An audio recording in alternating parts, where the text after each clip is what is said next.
This video is sponsored by Prodigy Finance. I'll talk about them in just a minute. $30 to $60. I mean, that totally 30 to depends upon the location. $60. You also paid off that 1 crore loan, correct? Yes,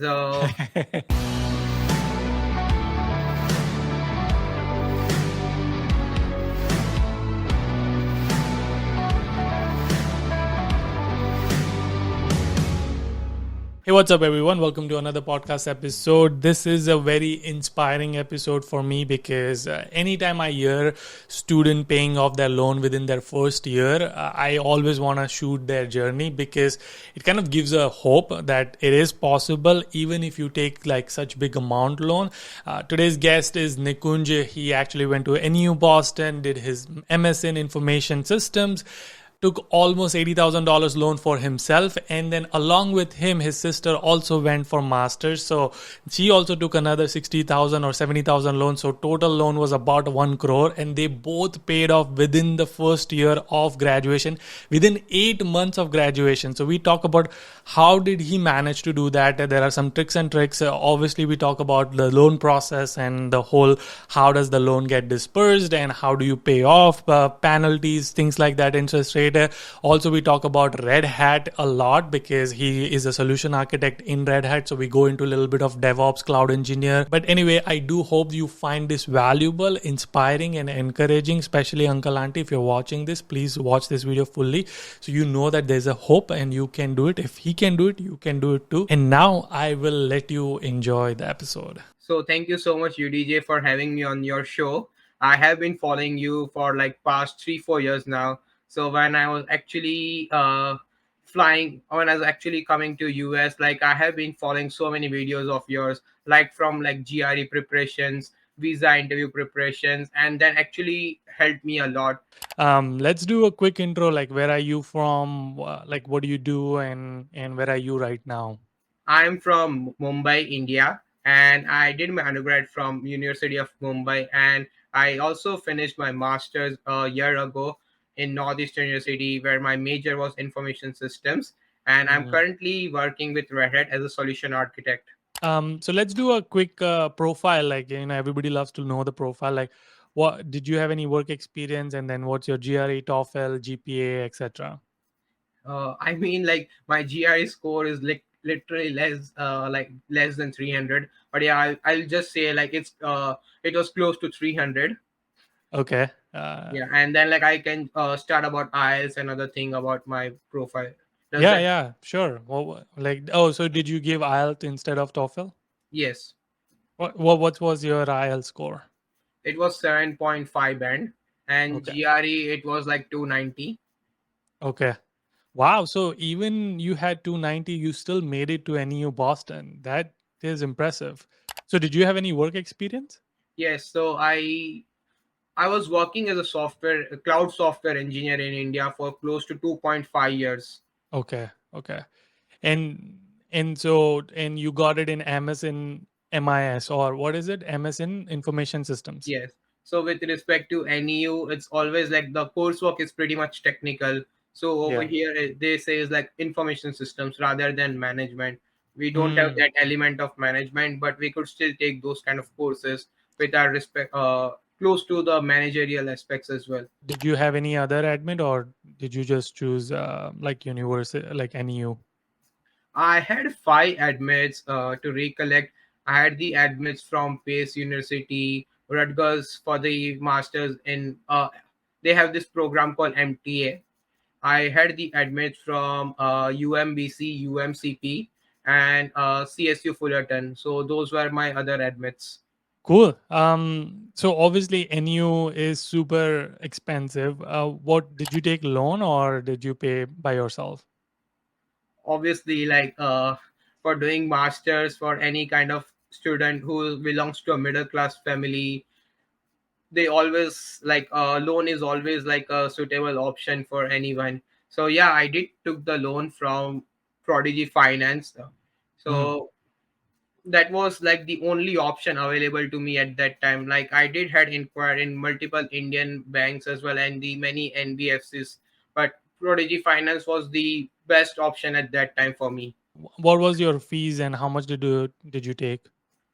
So overall for Northeastern University, the coursework and other fees usually comes around like 50,000 USD for per annum per year per academic year, I would say. But then like sometimes students do get other kind of stipends like scholarships, or sometimes they even get like co-op or internship. So that's where like your second year fees is usually like somewhere like close to 10 to 20,000 USD. But then Hmm. totally depends upon person to person, like how or like which type of job opportunities do they get across campus, or like while they are on co-op or internship. So, how much loan did you take? Before you go to the next part of the video, let me talk about Prodigy Finance, who is the sponsor of this video. If you haven't heard about them, I'll be really surprised. But if you haven't heard about them, they are the company who gives education loan for the students who want to study abroad, especially in United States. One of the best thing I love about Prodigy Finance is the no collateral. It's very important for people like me who are from lower middle class family who don't have properties to show to the traditional banks. Like, hey, here's my property, I'm going to put it as a collateral, give me a loan. We don't have that, and if you don't have that, then Prodigy Finance is the way to go, because they don't judge you based on what you have. They judge you based on your skill set, your profile, your value you're going to bring, your successful career. They are putting money on you versus what you have as a security. And I love their process. It's super simple, very easy. If you go to their website, link in the description, use my link, go to their website, just put your information. Within few minutes you will get the results, and they'll tell you the next steps. Very very easy process. I highly recommend you to check it out. Link in the description. Again, I have recommended Prodigy Finance to several of my subscribers and community members. So if you're watching it and if you don't know about them, check it out. Link in the description. Overall, I took the loan for entire full 4 semesters, like spring fall and a spring fall semester. So overall for 4 semesters the loan did came to 80,000 USD. Oh I wow, mean that's. that's a lot, but yeah, like And you were telling me that you also, obviously, your sister came with you, so you both came together, and that added to your loan amount even more, correct? yes. So usually like in India, if you want to get a loan for at least like two, if like you are your like for your sibling also, then it's really difficult. Like I mean overall 1 crore loan would be like too much for any kind of banks would not sanction a loan for a Right. middle class family, like and then there is so much of collateral things, like you have to put your house or any kind of Mm. other assets in form of collateral. So with Prodigy Finance we were really happy that like we didn't have to put anything on collateral. My parents were also like they had like a huge satisfaction and sigh of relief when they heard that like we don't have to put any kind of house or any other assets for collateral. And like other good thing about Prodigy Finance was that like everything is like no, they non co-signer based, so like you don't have like require a guarantor for Mm. signing the loan amount. And you also paid off that 1 crore loan, correct? Yes, I mean, like right starting from the day one, like where one USD was like 75 rupees INR, and then to this day, it has been like a really fast paced journey. Coming as an international student over here, then saving each and every penny, like living your life frugally, and then paying off your. I mean, this 1 crore loan is a really big achievement for me. And how long did it take you to finish to pay off the loan? So it took me around like 8 months after graduation to pay off Wow. my So entire loan. that is so unbelievable, because like you graduated and within 8 months you paid off almost 1 crore loan, and that's just mind blowing. I'm gonna get into that, but I wanted to throw out that detail to everybody who's watching it and kind of worried, like, oh, if I'm gonna take $80,000 loan, will I be able to pay off? And we have an example. So thank you for encouraging and inspiring a lot of audience. How does like the loan process actually work? Like, do you get it and then do you get 80,000 in your bank account, or how does the disbursement process work? I guess. The good thing about Prodigy Finance is like if you are an international student who.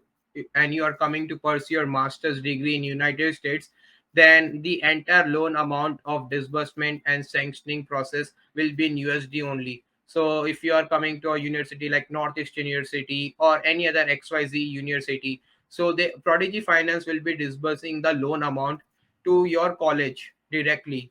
So Okay. that includes your tuition fees as well as some form of other living expenses. So every academic semester or fall semester or spring semester, they will disburse the amount which is like your which includes your coursework. So for my time, like when I was a student a year ago, we had like a cap limit of like around 20 to 20,000 USD. So Hmm. every semester I used to get 20,000 USD, and which used to get directly disbursed to the university. And from there, like whatever my tuition fees was, that used to get part of the tuition fees and other billing statement cycles. And the remaining amount used to get into my bank account. So those were like I Oh, used to utilize for my housing expenses, monthly got rent, it. and other utilities and groceries. Okay, so obviously you didn't have any money before coming to United States. You came to United States, you open your bank account in United States. For your first semester fees, they directly give it to university, assuming $20,000. Out of 20,000, 15,000 is fees, 5,000 is remaining. That 5,000, you tell them that, hey, here's my US bank account and transfer the money to this bank account, and then you can use it however you want. Correct? Yes. Gotcha. Awesome. Yeah, I love this process. So that way it's good. I'm taking you a little back. How about F1 visa interview? What was that like? Did you have any trouble? What was your interview like? So, I mean, my F1 visa interview process was like a happy full moment for me. I mean, like I was quite delighted because my visa interview got over within like not it was not even for a minute.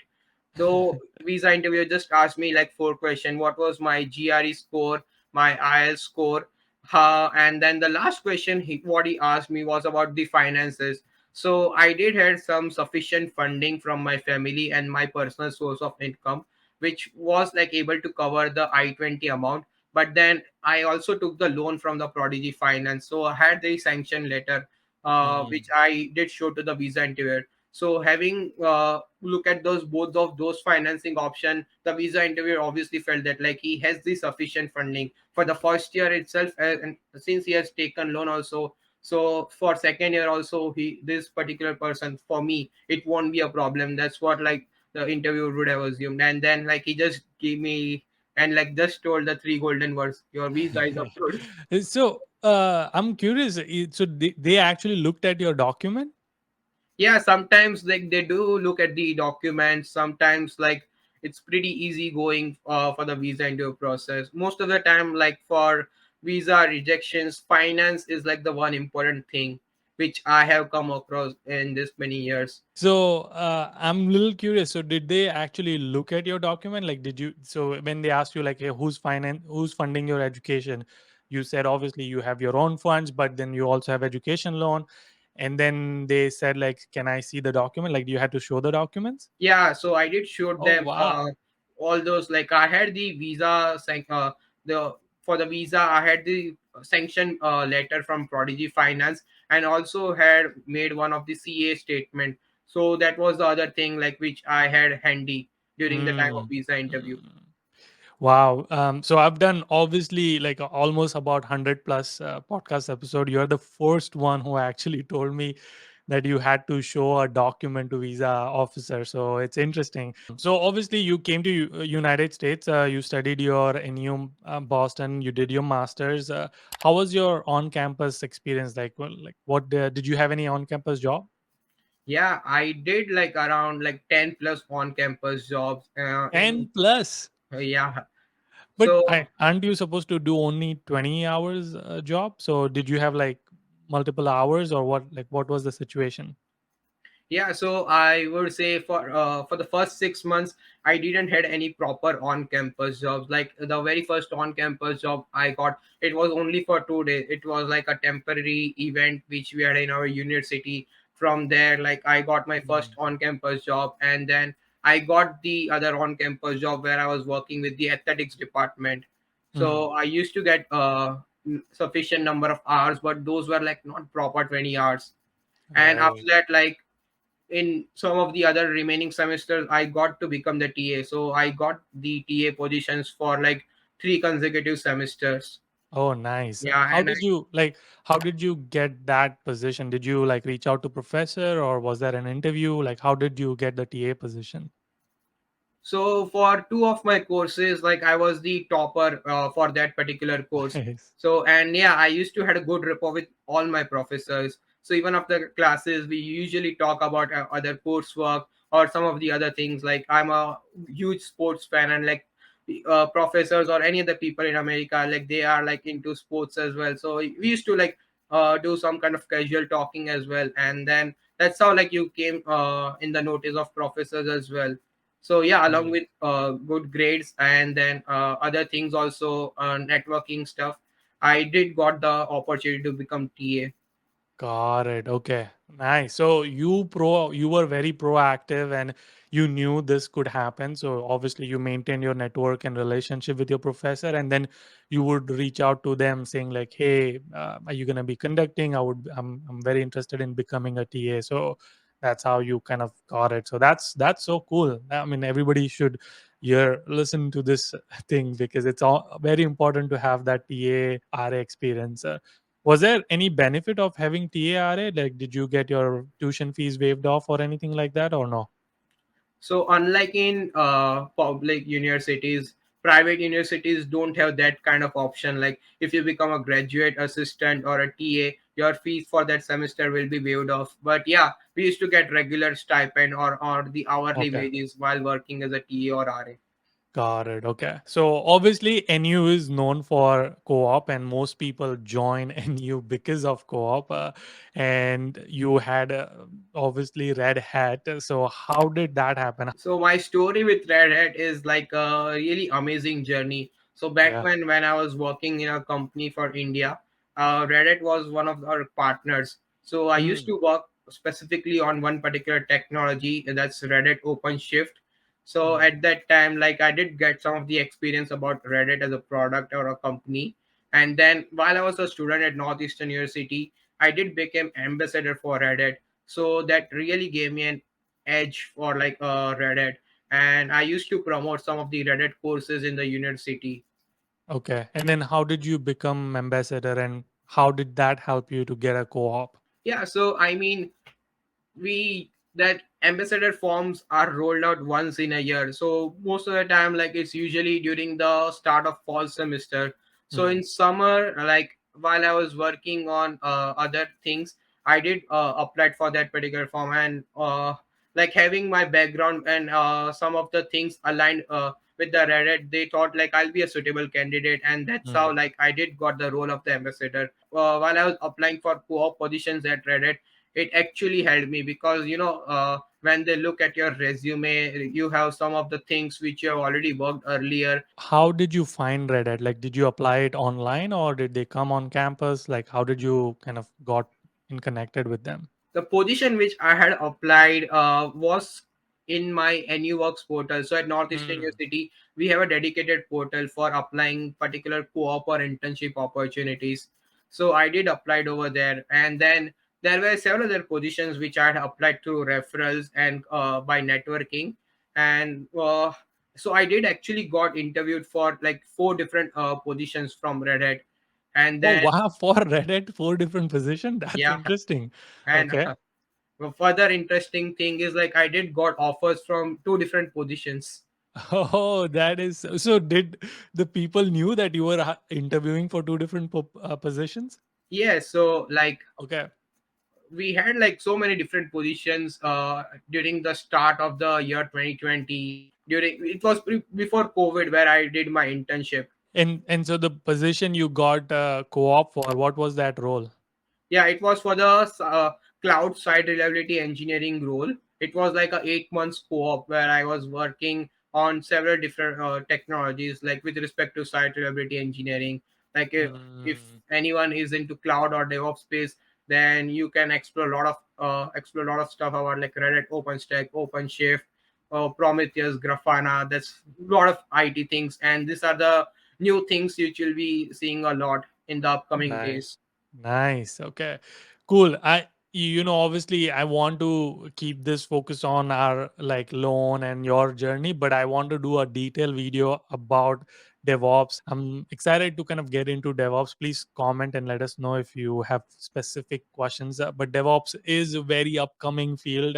What's the pay range for that kind of position?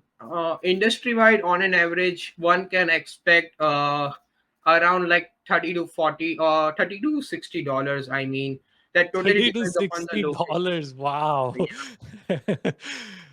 And for those of you who don't know, he's saying 30 to $60 per hour. yeah, that's per. So if you had, let's assume, average it out to $40 per hour, and that would be for 8 hours. It's a 8 hour day. So usually would get 33, $320 per day.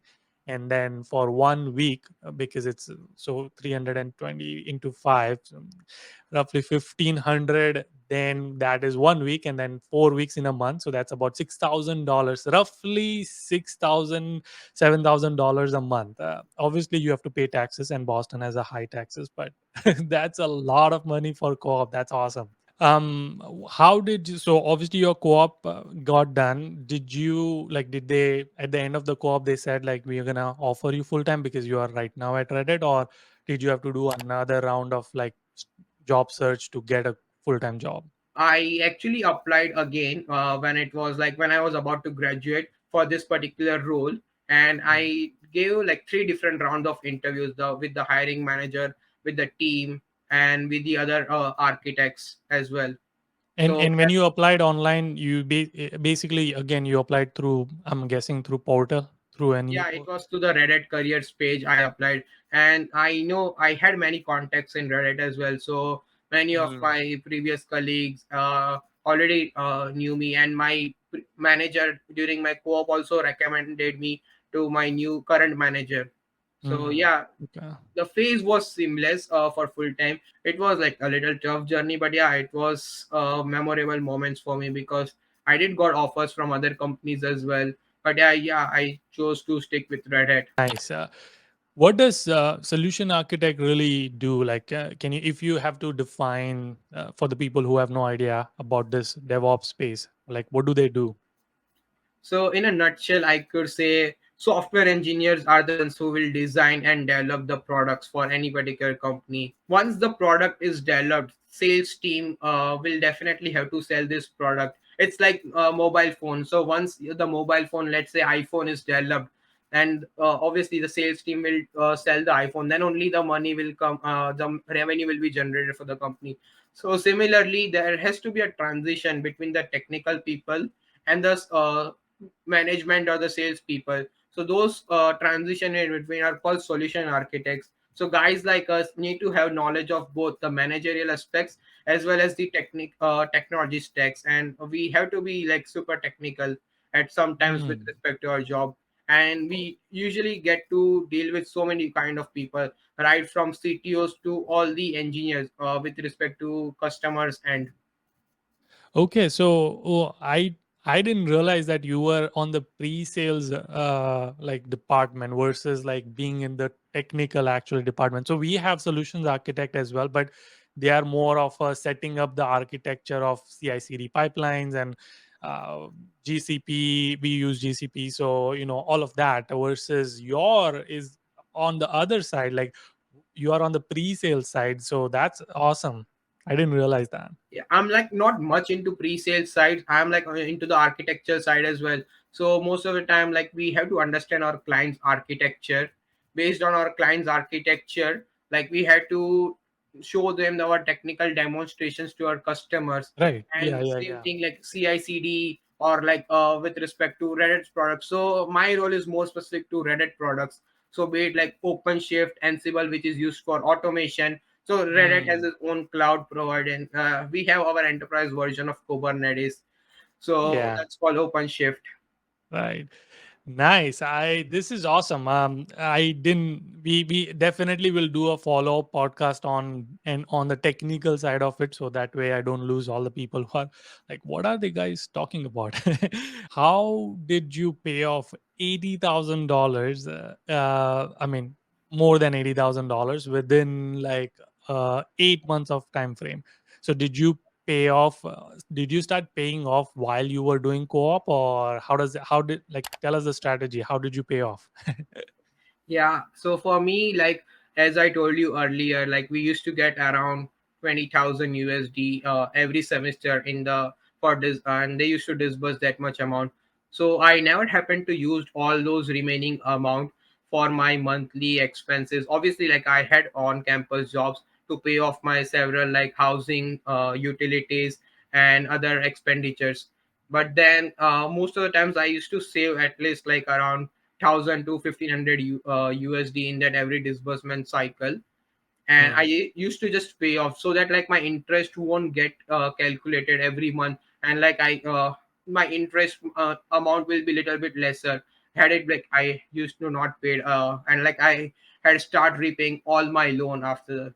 And After you graduate, and so there is no penalty if you, like, let's say after co-op you made $6,000 a month. I'm just throwing out some numbers, and your expenses is only maybe $1,000 a month. So if you want to pay off that $5,000, there's no like prepay penalty or anything. yes, that's a really good thing about Prodigy. Like if you want to pay off at any time, you just have to tell them like uh at least like in 20 or 15 days of advance that like you want to pay off your loan, or like you are paying early, so that like they will calculate the interest rate accordingly based on that Hmm. number of days. Did you get any signing bonus with Red Hat?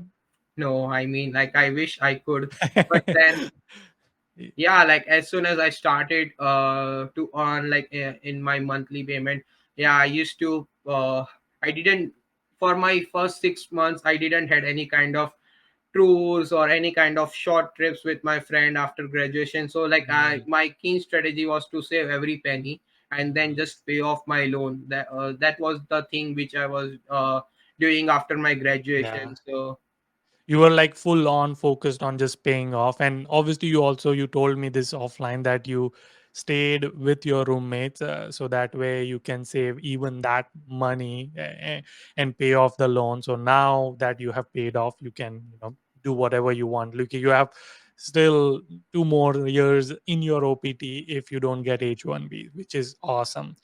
And I'm guessing it's 1 crore plus, so even like your sister took the loan, so even your sister was able to pay off that loan, correct? yeah, so I mean, like, we siblings just had like devised this strategy accordingly. So, like, we had this strategy. So, get the entire disbursement from Prodigy, and then like, so let's say like in a semester, if I was on co-op, but I still like was getting a disbursement. So, what I did, like, the same amount which they had disbursed, I just used it for the repayment of the loan for the previous semester. So, in that way, uh, like. I mean, if I would be able to wait for that many long months, I would have all those interest rate like would still have been compiling again and again. yeah, yeah, that's interesting. So and obviously you and your sister kind of took the same approach. Let's pay off the loan. What was your sister's loan? I'm assuming around 50, $60,000. Is that like accurate? Yeah, so for her it would be around like 65 to 75,000 as well. Oh wow! And for those of you who don't know, her sister did masters in what was it? Engineering management or civil engineering? It's civil engineering from University of Dayton, Ohio. Oh, nice. Okay. And then obviously, so they both came together. They both paid off their loan, and in within the first 8 months, that's just mind blowing. It's so inspiring to me. Any, like, tips for students who are worried about how to pay off the loan, and is this even possible? So what do you have to say about that? So, I mean, when students are usually in India, they have so many things and random thoughts in mind. Like I would say that first set of focus should be on getting the skill sets to be learned. So, I mean, like if you have thorough knowledge of your domain, so like if you, so I'm basically from the software side. So, I would say people who are into software side, like just learn about technologies like Python, Java, data science basics, and some other things with respect to cloud like AWS or any other things. So I mean, like once you will arrive over here, you will not spend much time on learning those things, and rather than you will be like spending your time in utilizing those skill sets in your assignments and coursework. So that Mm, thing usually benefits a lot to students. So I mean, I have seen like students who have had a head start right from India. They were able to apply for the jobs during the first semester itself, and then they got the internship offers from FANG companies and very huge companies and reputed companies as well. So that's the thing. nice. Like the word of caution would be like start learning. Whatever the time, I mean, all those students will be arriving in fall 2020. You have really good 3 4 months right now, so just spend your time. Like if you are from supply chain or project management, just learn all those things from Udemy, Coursera, and there are so many things available in market right now. And other Mm. word of advice from my end would be like work hard, party harder after you graduate. That has been my motto for like But you didn't party hard, like you waited until you paid off your loan, and then now it's your time. Like now you don't have any more loans to pay off, so now you can party as hard as that. I love that you waited until to pay off that $80,000, and now how much? Like what's the salary range for a solutions architect? I'm guessing they. I mean, since it's architect, it will be good money. yeah, I would say it's like more than 100K, depending upon like which company you are employed with. So Yeah, and also like in USA, the major criteria for a pay range is the location. So obviously, like yeah. someone being in California would be like roughly earning more than 150 or 180K for the same role, which is in like New York or Boston. Yeah, yeah, 100%. And I don't know, does Red Hat does give equity? Like, do they do stocks? No, so Reddit has been hired by IBM, so we don't get any kind of equity. But like as a employee, we can still buy ESOPs. Oh, Yeah, from our ESPP company. program. Yes. Yeah, yeah, yeah. Got it. Okay. Any final words of wisdom before we sign off? So all the students who are still in India or like someone who's watching this video who are still in USA, like I mean, I always had that feeling like after watching that movie, after time, like yeah. So I was also a jobber, and like I also had a very tough time with my assignments, coursework, looking for jobs and internship. I would say just hang in there, try to slog as much as you could, and obviously like along with smart work and hard work, have patience and faith. I mean, you just cannot like simply achieve everything at once. Everything will fall in place, and just provided like just work hard. I mean, Right. constantly apply for job applications, do apart from coursework, also read some of the interesting articles and blogs for the things which you are interested in. So that's what like having some kind of keen interest in something will lead you to much higher places. And would you say that it is possible to pay off such big amount of loan? I mean, obviously you have, and what would like would you say yes to no? And I'm asking only for these parents who are like little hesitant about taking this huge loan and they don't know if their kid will be able to do it or not. So I want to kind of put this message out to them saying, showing your example itself, like you were able to do it, so others should be able to do it too. Would you agree? Yeah, I would say to all the uncles and aunties, please don't worry and let your child like have a successful future, and let them complete their masters in United States. And after that, like obviously everyone's going to get a really good and decent job after working hard for 2 years of grinding in their master's journey. So yeah, I mean, my parents were also a bit apprehensive, and like there was a time like when we had like so many, my parents had so many other loans on top of that, like for housing loan and several other Mm, things. And like there was an instance of time like they would have to sell off something from their like huge earned money or like hard earned money, and several other assets as well. But yeah, like with Prodigy Finance, where there is like a liberty where like you don't have to put anything on collateral or any other co-signer. So try to take maximum advantage of this kind of program, loan programs. awesome. Again, thank you so much for doing this. Really means a lot to me. And thank you for inspiring and encouraging all the students and uncle aunties as well. Until our next one. Yeah, Keep smiling, keep hustling. Nice.